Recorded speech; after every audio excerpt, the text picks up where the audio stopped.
Diasco Foot, miroir du football de la diaspora congolaise.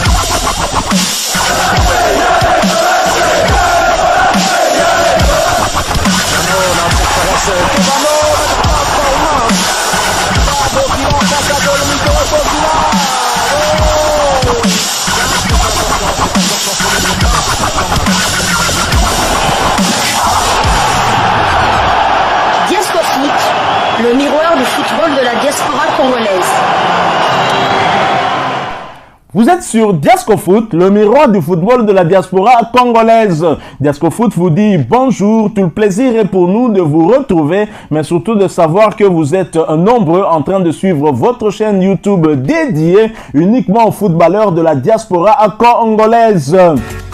C'est l'heure de partager avec vous quelques informations que nous avons pu récolter pour vous concernant certains de nos internationaux ou des binationaux, binationaux susceptibles bien évidemment de porter les couleurs de la République démocratique du Congo. La RDC qui poursuit son stage du côté de Casablanca au Maroc.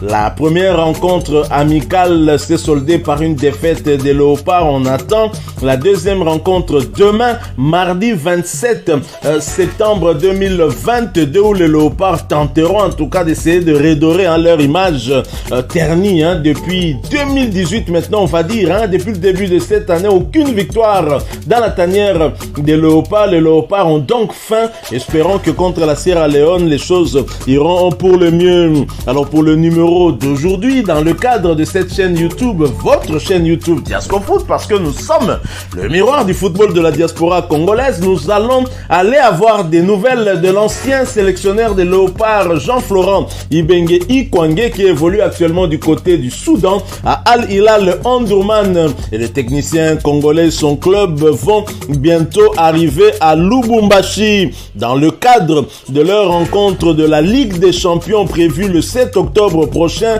face au club tanzanien de Young Africans. Al Hilal Omdurman du Soudan va effectuer un stage de préparation et d'acclimatation à Lubumbashi avant de rejoindre Dar es Salaam. D'après les informations révélées par ce club, leur arrivée à Lubumbashi serait fixée en tout cas soit pour le mardi ou le mercredi prochain. Au cours de leur séjour congolais, la formation soudanaise entraînée par Jean-Florent Ibenge Ikwange va effectuer une rencontre amicale de préparation face au tout-puissant Mazembe Englebert le vendredi suivant dans l'enceinte du stade de ce club, le stade de Kamalondo. Et bien sûr, Lubumbashi, on le sait, puisque le Grand Katanga est frontalier à la Tanzanie, et donc c'était une bonne idée d'aller de ce côté-là pour l'acclimatation et surtout pour préparer ce match important contre Young Africans.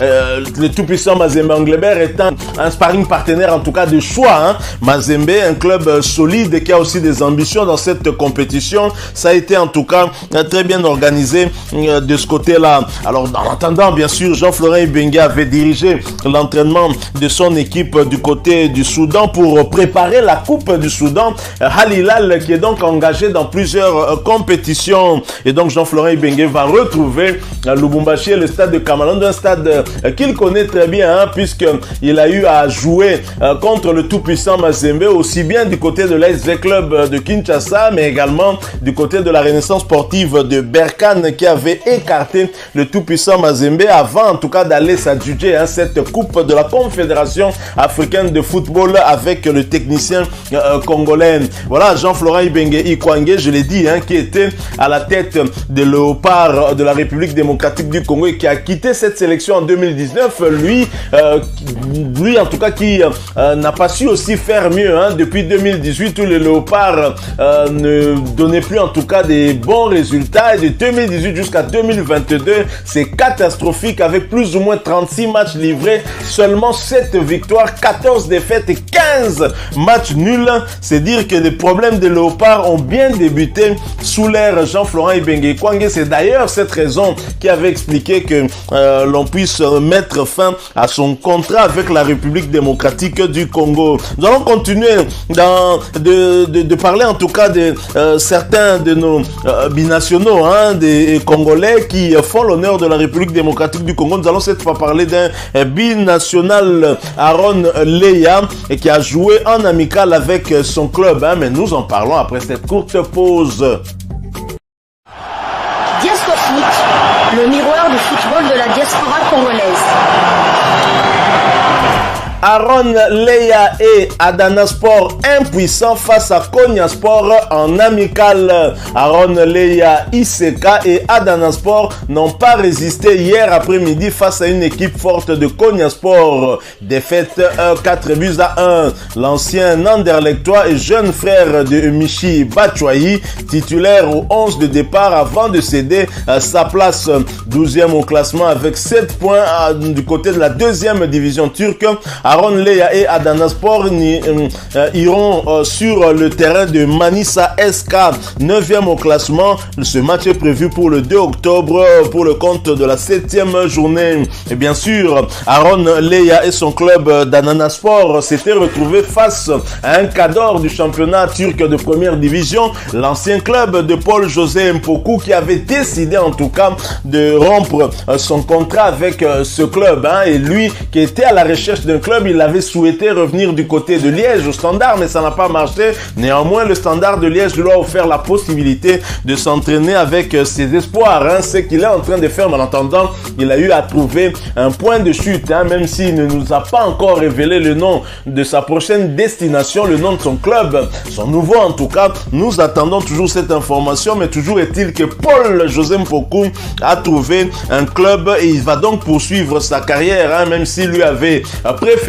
rester en Belgique, mais cela ne se fera pas parce que les dirigeants anderlechtois préfèrent avoir des joueurs beaucoup plus jeunes que des joueurs de l'âge de Paul-José Mpoku. Donc voilà les quelques informations qu'on avait concernant en tout cas ce binational Aaron, le petit frère de Michi Batshuayi, qui évolue avec l'équipe nationale de Belgique et qui avait eu d'ailleurs à inscrire un but. Hier, la Belgique a perdu face à la Hollande, impuissante devant son voisin hollandais, et Michi Batshuayi qui évolue bien du côté des Diables Rouges, et nous espérons en tout cas qu'il va continuer à sa progression, même si il a fait le choix de la Belgique et non celui de la République démocratique du Congo. Alors nous allons revenir au pays pour parler des Léopards U23 qui préparent leur match retour face aux U23 éthiopiens. Nous en parlons après cette courte pause.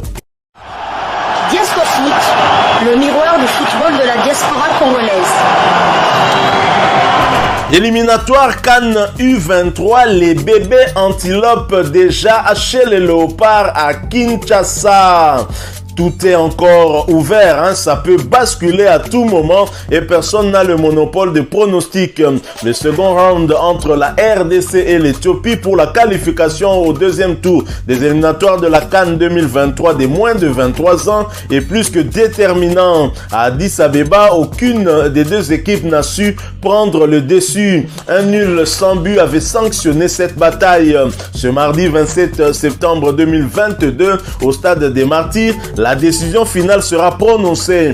48 heures de cet affrontement entre les deux pays, les Walias Espoirs ont pris leur quartier général à Kinshasa. C'est à 13h heure locale que l'appareil les transportant se posait sur le tarmac de l'aéroport international de Njili. Tout sourire, les 30 membres de la délégation ont à l'esprit de jouer un sale tour aux hommes de Raoul Shungu.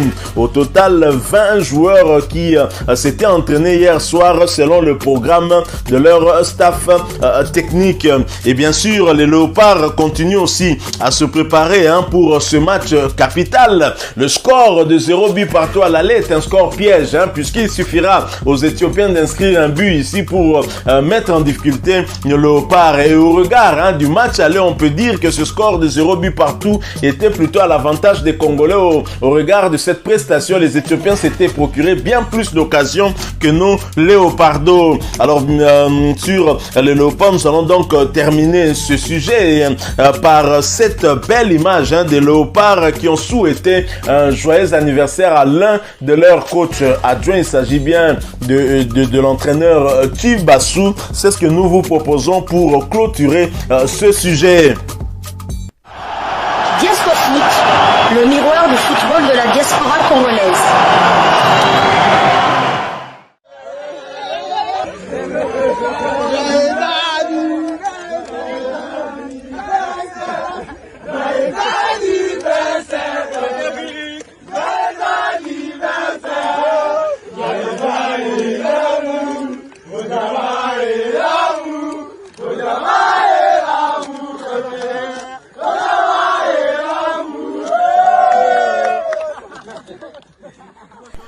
Voilà, nous sommes arrivés à la fin de ce sujet. Hein. Si vous l'avez aimé, n'hésitez pas à nous laisser un maximum de j'aime. N'hésitez pas non plus à partager avec nous votre opinion. Si vous en avez une par rapport au sujet que nous venons de vous proposer, laissez-la nous à travers un commentaire. Abonnez-vous si vous êtes nouveau ou ancien, que vous ne vous êtes pas encore abonné sur cette chaîne Diascofoot, parce que nous sommes le miroir du football de la diaspora congolaise. Et n'oubliez pas qu'en vous abonnant apparaîtra une petite cloche de notification. Cliquez dessus pour ne plus rien manquer des prochaines vidéos que nous allons vous proposer. Encore une fois, merci à vous, avec espoir de vous retrouver très bientôt avec un autre sujet d'actualité. En attendant, portez-vous bien et Diascofoot vous dit au revoir.